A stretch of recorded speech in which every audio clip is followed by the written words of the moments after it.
जय श्री श्याम। राधे राधे दोस्तों। आज हम कार्तिक मास के कृष्ण पक्ष की रमा एकादशी की व्रत कथा किताब से सुनेंगे। रमा एकादशी दीपावली के 4 दिन पूर्व पड़ने वाली कार्तिक मास के कृष्ण पक्ष की इस एकादशी को लक्ष्मी जी के नाम पर रमा एकादशी कहा जाता है। इस दिन भगवान विष्णु के पूर्णावतार कृष्ण जी के केशव रूप की पूजा आराधना की जाती है। इस एकादशी का व्रत करने से जीवन में वैभव और अंत में मोक्ष की प्राप्ति होती है।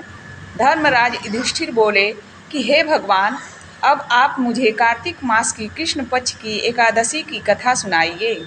इस एकादशी का नाम क्या है तथा इसके कौन सा फल मिलता है, सो सब विस्तार पूर्वक कहिए। श्री कृष्ण भगवान बोले कि हे राजन, कार्तिक मास की कृष्ण पक्ष की एकादशी का नाम रमा है।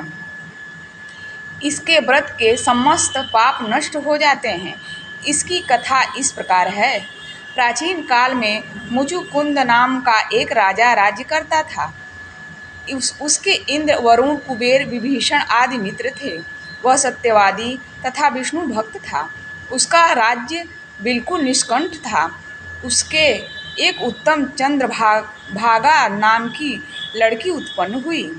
उससे उस लड़की का विवाह राजा चंद्रसेन के पुत्र शाभन के साथ किया। एक समय जब वह अपनी ससुराल में थी, एक एकादशी पड़ी।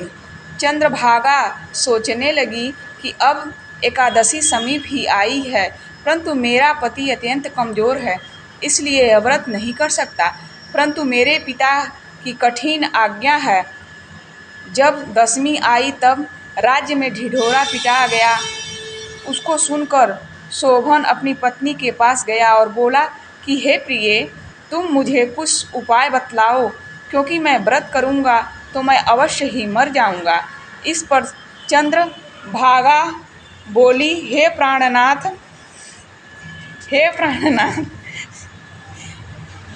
मेरे पिताजी के राज्य में एकादशी के दिन कोई भी भोजन नहीं कर सकता है। यहाँ तक कि हाथी, घोड़ा, ऊंट, पशु आदि भी तीर्ण, अन्न, जल आदि ग्रहण नहीं कर सकते हैं।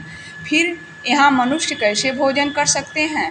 यदि आप भोजन करना चाहते हैं तो दूसरे स्थान को चले जाइए, क्योंकि यदि आप इसी स्थान पर रहोगे तो आपको व्रत अवश्य ही करना पड़ेगा।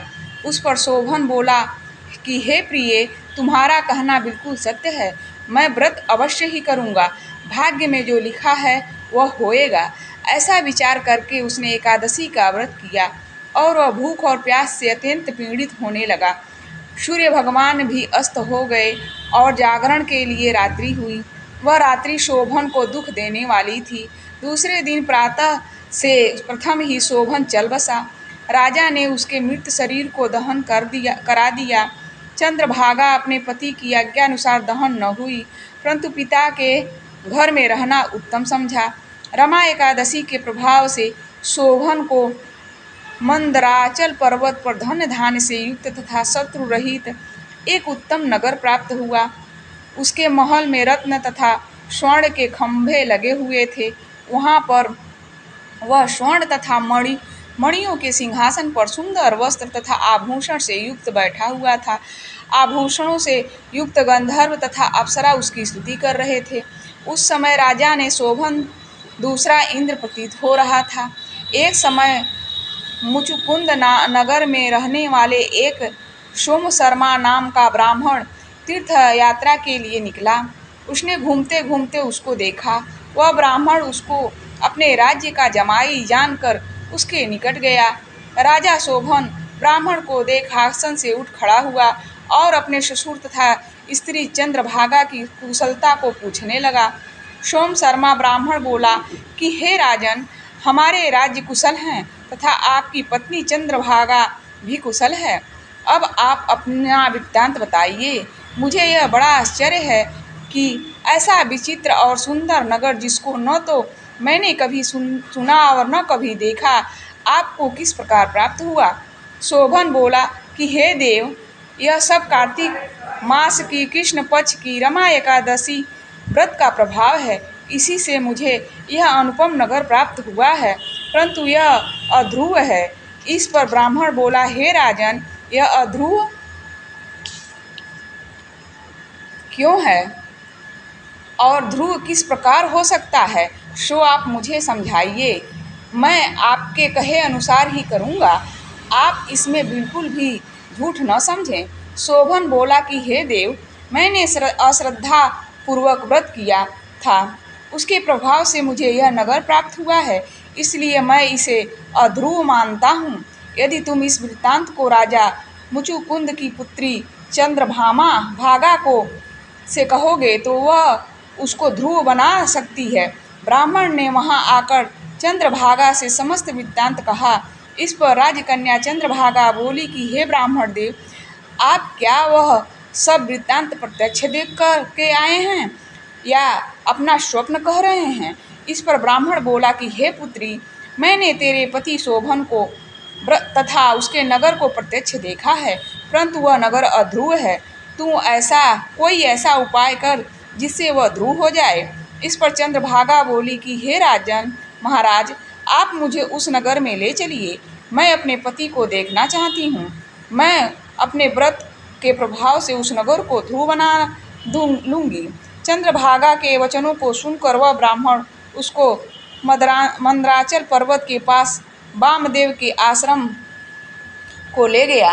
वामदेव ने उसकी कथा को सुनकर चंद्रभागा को मंत्रों से अभिषेक किया। चंद्रभागा मंत्रों तथा व्रतों के भाव से दिव्य देह धारण करके पति के पास चली गई।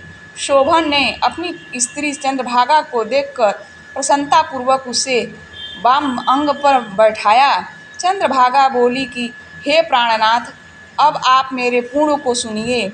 जब मैं अपने पिता के गृह में 8 वर्ष की थी, तब ही से मैं सविधि एकादशी का व्रत करने लगी हूँ। उन्हीं व्रतों के प्रभाव से आपका यह नगर ध्रुव हो जाएगा और समस्त कर्मों से युक्त होकर प्रलय के अंत तक रहेगा। चंद्रभागा दिव्य रूप धारण करके तथा दिव्य वस्त्र अलंकारों से सुसज्जित कर अपने पति के साथ आनंद पूर्वक रहने लगी और शोभन उसके साथ आनंद पूर्वक रहने लगा। हे राजन, यह मैंने रमा एकादशी का महत्व कहा है।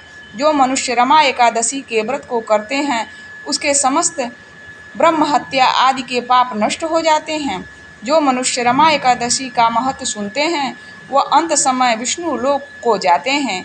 जय श्री श्याम। राधे राधे। कथा अच्छी लगी हो तो चैनल को लाइक करिए और सब्सक्राइब करिए। धन्यवाद।